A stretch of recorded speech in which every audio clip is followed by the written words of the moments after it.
Hi friends, welcome to Mohnish Cafe. இன்னைக்கு நம்ம பார்க்க போகிற ரெசிபி பிடி கொல்கட்டை. விநாயகர் சதுர்த்தி ஸ்பெஷலாக பிடி கொல்கட்டை செய்யலாம். வாங்க ஃப்ரெண்ட்ஸ், அது எப்படி செய்கிறதுன்னு பார்க்கலாம். அதுக்கு முன்னாடி என்னோடய சேனலை ஃபஸ்ட் டைம் பார்க்குறீங்கன்னா மறக்காமல் மோனிஷ் கேஃப் சேனலை சப்ஸ்கிரைப் பண்ணி பக்கத்தில் இருக்க பெல் பட்டனை கிளிக் பண்ணுங்கள்.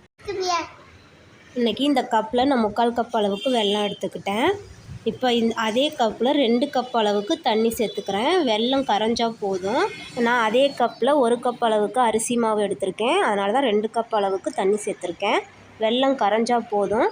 கரைஞ்சதும் அதை ஃபில்டர் பண்ணிக்கலாம். ஏன்னா அதில் தூசி மண்ணெல்லாம் இருக்கும். அதை ஃபில்டர் பண்ணிவிட்டு திரும்ப அதே தவாவில் ஊற்றிக்கலாம். ஊற்றிட்டு இப்போ இதில் நான் ஒரு 1/4 டீஸ்பூன் அளவுக்கு ஏலக்காய் தூள் சேர்த்துக்கிறேன். இந்த தண்ணி இப்போ நல்லா கொதி வந்துருச்சு. இப்போ நான் 1 கை அளவுக்கு தேங்காய் துருவல் சேர்த்துக்கிறேன். தேங்காய் துருவல் சேர்த்துட்டு இதை நல்லா கலந்து விட்டுருங்க. இப்போ இந்த ஸ்டேஜ்லேயே நான் 1 சிட்டிகை அளவு உப்பு சேர்த்துக்கிறேன். அப்போ தான் நமக்கு இனிப்பு தூக்கலாக கொடுக்கும்.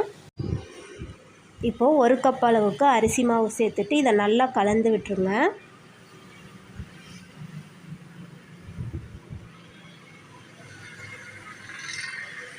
பாருங்கள், மாவை நல்லா கலந்தாச்சு. இப்போ ஸ்டவ் ஆஃப் பண்ணிவிட்டு இதை கொஞ்சம் நேரம் ஆற வச்சுட்டு அதுக்கப்புறம் நம்ம கையால் நல்லா பிசைஞ்சு விட்டுக்கலாம்.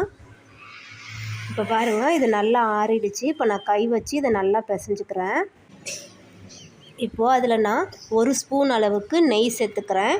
இதை நீங்கள் மாவு கலக்கிறப்பையே கூட சேர்த்துக்கலாம். நான் கடைசியாக சேர்த்துருக்கேன். இப்போ நெய் சேர்த்துட்டு இந்த மாவு நல்லா நம்ம பிசைஞ்சு விட்டுறலாம். பிசைஞ்சிட்டு பார்த்திங்கன்னா அந்த மாவு நமக்கு கையில் ஒட்டாது. அதுதான் நமக்கு கரெக்டான பதம்.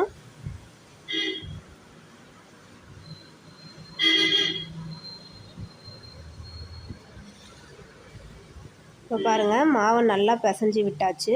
இப்போ நம்ம இதை கொழுக்கட்டையாக பிடிச்சி வச்சுக்கலாம். பாருங்கள், தொட்டு பாருங்கள், மாவு கொஞ்சம் கூட நமக்கு கையில் ஒட்டலை.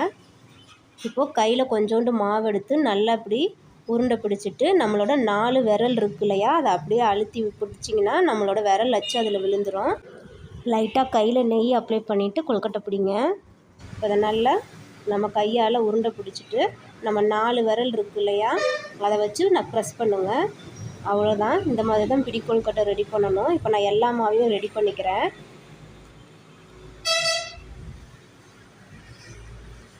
இப்போது ரெடி பண்ண மாவை இட்லி தட்டில் லைட்டாக நெய் தடவிக்கோங்க, இல்லைன்னா ஆயில் கூட அப்ளை பண்ணிக்கோங்க. நான் இட்லி தட்டில் நெய் தடவிருக்கேன். இப்போ அதில் நம்ம ரெடி பண்ண பிடி கொழுக்கட்டையை வச்சு வேக வச்சு எடுத்துக்கலாம்.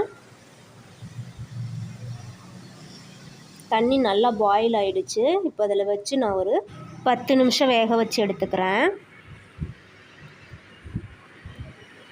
இப்போது 10 மினிட்ஸ் ஆகிடுச்சு. ஓப்பன் பண்ணி பார்க்கலாம்.